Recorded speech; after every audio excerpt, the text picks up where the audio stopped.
Bagaimana mungkin seseorang akan menyandingkan Allah dengan sesuatu yang tidak pernah ada, padahal dia cuma yang ada? Kalau dia cuma yang ada, maka segala yang zuhur itulah kenyataan akan nyatanya wujud dirinya. Karena dialah yang awal, akhir, zahir. Dan dia juga menjelaskan dirinya yang batin. Walaupun dia menjelaskan dirinya yang batin, namun batinnya itu tidak tersembunyi, Bapak Ibu. Batinnya itu benar-benar terang pada segala yang ada. Segala yang ada ini, segala yang wujud ini, dalam bentuk rupa berbeda wujud yang lain, itulah sebenar-benarnya diri yang batin itu. Makanya dikiaskan oleh orang-orang kasab, oleh orang-orang arifin, arif bilang, dia bersembunyi di dalam terang. Ya, dia bersembunyi di dalam terang. Biasanya Bapak Ibu kalau bersembunyi itu di dalam terang atau di dalam gelap? Di dalam gelap, supaya tidak nampak kan? Tapi Allah itu bersembunyinya bukan di dalam gelap, tapi Allah itu bersembunyi di dalam terang. Segala yang terang, segala yang wujud, segala yang nyata, itulah sebenarnya untuk memandang akan batinnya dirinya yang sesungguhnya itu. Maksudnya apa?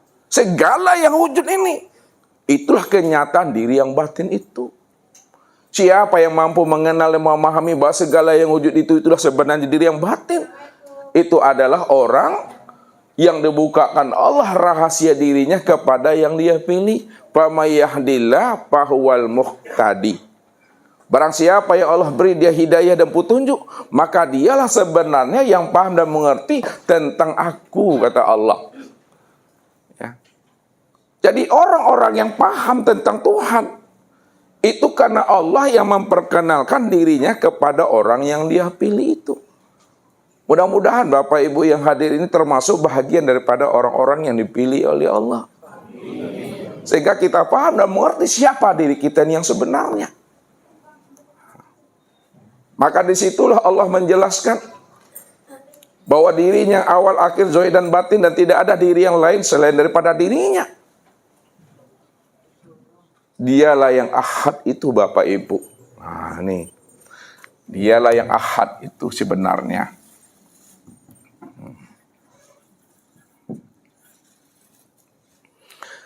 Ahad itu apa artinya tuh, Bapak Ibu? Ibu loh. Esa. Apa makna Esa tuh?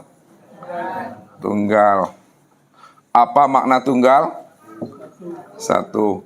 Apa makna satu? Tiada yang lain. Apa makna tiada yang lain? Hanya dia. Hanya dia. Apa makna hanya dia? Hanya Allah satunya. Makna Esa tunggal dan satu itu, Bapak Ibu, maknanya hanya dia satu-satunya. Nih.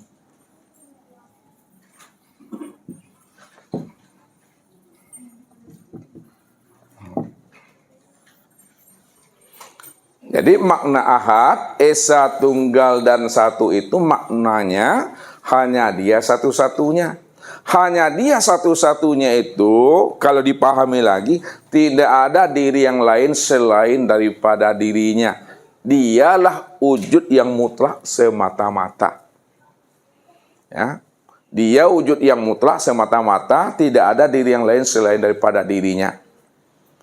Jikalaulah tidak ada diri yang lain selain daripada dirinya, hanya dia satu-satunya yang mutlak, maka disitulah sebenarnya dikatakan bahwa diri yang ahad, diri yang mutlak, diri yang hanya dia satu-satunya, disebutlah keadaan dirinya itu namanya dengan Zatul Bahdi.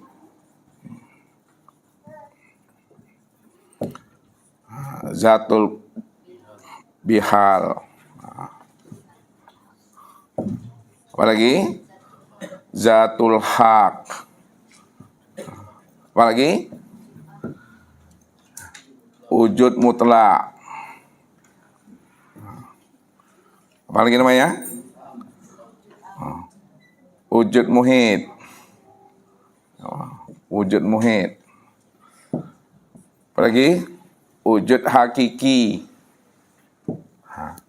Zatul bihal, zatul bahdi, ya, zatul hak, wujud muhit, wujud hak, itu yang disebut juga namanya dengan hu. Hanya dia semata-mata. Hanya dia satu-satunya. Maka ketika itu tidak pernah bisa disebut Bapak Ibu. Tidak bisa diterangkan, tidak bisa dijelaskan. Tidak ada yang bisa merosok ke dalam ini Bapak Ibu. Ya. Karena belum ada sesuatu. Dan sesuatu pun juga belum pernah ada dan tidak pernah ada. Karena dia cuma yang ada satu-satunya. Nah, ini yang dikatakan makom kosong dalam ketiadaan itu. Ini disebut namanya makom kuni bil kuni. Ini yang dimaksudkan Allah. Hal ata alal insan hinu minad dahri lam yakun syai'an mazkura. Telah datang kepada manusia satu waktu dari masa yang tidak pernah bisa disebut. Kenapa tidak bisa disebut, diuraikan, dijelaskan, dan diceritakan? Karena ketika itu tidak ada sesuatu apapun. Alam tidak pernah ada. Langit dan bumi belum ada. Diri kita juga belum ada. Nur juga belum ada. Dirinya yang bernama Allah. Dirinya yang disebut Tuhan. Yang bernama Allah juga belum bernama. Tak bisa disebut di sini Bapak Ibu. Itu makom Tuhan tuh makom kekosongan. La sautun wala harpun tuh. Ya, dia sebut namanya la ta'ayin. Belum nyata Bapak Ibu. Belum wujud dia, belum zohir dia. Ya. Akan dirinya itu. Ya. Dia semata-mata yang ada. Nah, maka ketika itulah dia menjelaskan akan rahasia dirinya sendiri. Dia bercerita dengan dirinya sendiri. Ketika Allah bercerita dengan diri sendiri, inilah yang disebut Allah itu berada di nazarullahnya. Allah itu berada di alam pikirnya sendiri. Mana yang dikatakan namanya alam nazarullah? Mana yang disebut namanya alam pikir Tuhan? Ya. Yang dikatakan alam pikir Tuhan atau alam nazarullah Bapak Ibu itu ada 3. Ya, ini di sini belum ada apa-apa nih Bapak Ibu. Hanya dia semata-mata yang ahad itu, yang hu itu. Ya.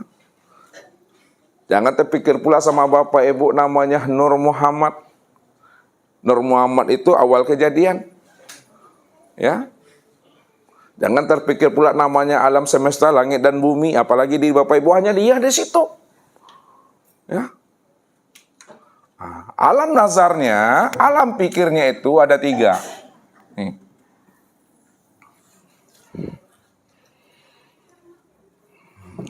Yang pertama namanya alam azali. Alam azali ini diturunkan Allah dari alam raf-raf.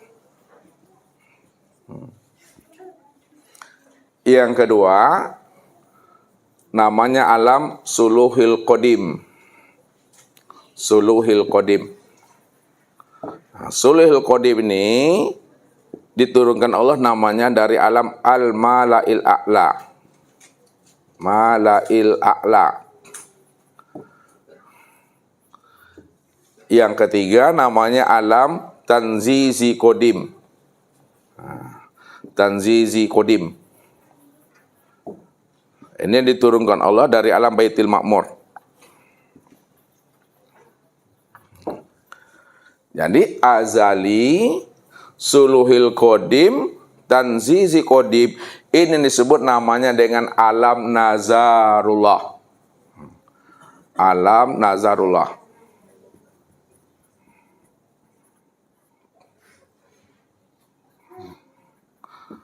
Alam nazarullah itu alam pikir Allah.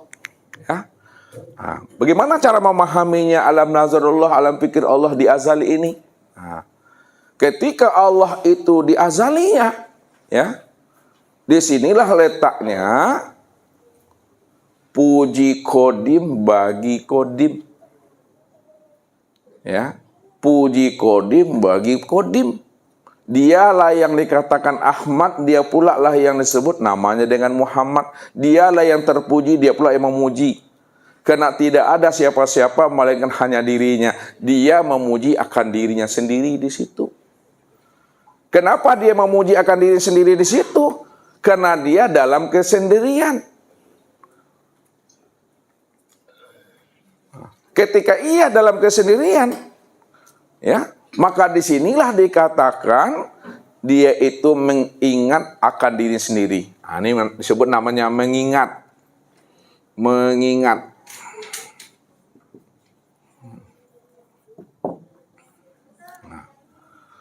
Mengingat akan diri sendiri. Aku yang Ahmad, aku yang Muhammad. Ya. Tidak ada yang bisa memuji akan dirinya, melainkan hanya dirinya sendiri. Ya. Kemudian yang kedua Bapak Ibu, disebut namanya alam suluhil qadim. Al-mala'il a'la. Nah, di alam al-mala'il a'la ini, di sini sebutannya menimbang. Nah, menimbang. Mengingat dan menimbang. Apa maksudnya? Ya. Kalau aku ciptakan makhluk, nanti dia mengaku pula dirinya Tuhan. Ya. Kalau tidak aku ciptakan makhluk, tidak ada pula yang memuji diriku. Ya. Kalau aku ini Tuhan, siapa yang menjadi hamba? Kalau aku ini hamba, siapa yang Tuhan? Nah, itu namanya menimbang. Ya. Mau beriman dia, mau kafir dia, mau dia mengakui dirinya Tuhan atau tidak, ini semuanya adalah cerita dan sandiwara aku, kata Allah. Ini yang cerita Tuhan tuh di situ. Ya. Apa yang terjadi di alam syahadat? Apa yang terjadi di alam dunia ini? Awal sampai akhir, zahir sampai batin, semuanya itu sudah berada di dalam ilmunya Allah. Sudah berada di alam fikirnya Allah, sudah berada di alam nazarullah itu. Itu maknanya Bapak Ibu. Apapun yang kita lalui, apapun yang kita rasakan, apapun yang kita lihat, apapun peristiwa yang terjadi pada diri kita, yang lampau, sekarang maupun yang akan datang, tidak ada satu peristiwa yang terjadi itu karena kebetulan, semua yang berada di dalam alam pikir Allah itu. Sudah matang lo rencanakan itu. Itu menimbang-nimbang di sini. Kalau aku ciptakan sesuatu dari diriku, nanti dia pula ngaku Tuhan. Ya. Kalau tidak aku ciptakan, pula ada yang memuji akan diriku nih. Tuh. Ini namanya alam suluhil qadim. Kemudian namanya alam tanzizi qadim. Disinilah dia memutuskan. Nah, setelah menimbang, baru sini memutuskan. Maksudnya, apapun yang terjadi, dia ngaku Tuhan atau tidak, karena ini cerita aku yang Allah itu, ya, ketika itulah Allah baru menzahirkan sesuatu itu dari dirinya sendiri. Disitulah rahasianya Allah menjelaskan, kuntu kanzan mahfiyan wa ahbabtu an u'rafah wa khalaqtul khalqa liya'rifani. Aku ini adalah perbendaharaan yang tersembunyi, kata Allah. Aku ingin dikenal. Siapa aku yang sebenarnya? Karena aku ingin dikenal, siapa aku yang sebenarnya? Wa khalaqtul khalqa liya'rifani. Maka aku ciptakan sesuatu itu dari diriku sendiri. Jadi Allah menciptakan sesuatu, bukan di luar dirinya. Allah menciptakan dan menjadikan sesuatu itu benar-benar terbit dari dalam dirinya sendiri. Liya'rifani. Supaya yang aku ciptakan itu, yang aku jadikan itu, benar-benar dia mengenal aku, akulah sebenarnya yang wujud dan nyata pada dirinya.